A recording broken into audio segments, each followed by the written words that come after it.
Zanu sarkin bulala.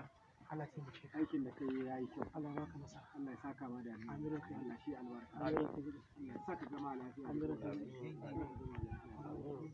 Za ka ga waziri akwai babban kyauta.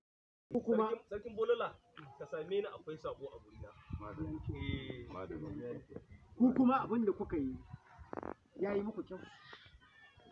Yayi muku kyau abin da kuka yi. don na ji kyau, don na ji. Don na ji kyau. A ce duk wani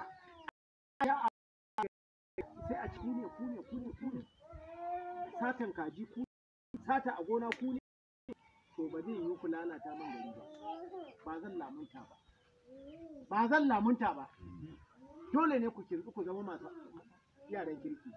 Waziri Allah ku ci zuciya ni. wani hukunci ya kamata a ɗauka akan laifin da kuka yi? Ai Allah ya taimake ka. Waɗannan yaran kamata ya yi musu hukunci mai tsanani. A yanke musu hukuncin bulala 50-50 kowannensu saboda gani ga wani ya isa wani tsoron Allah kuma a ja musu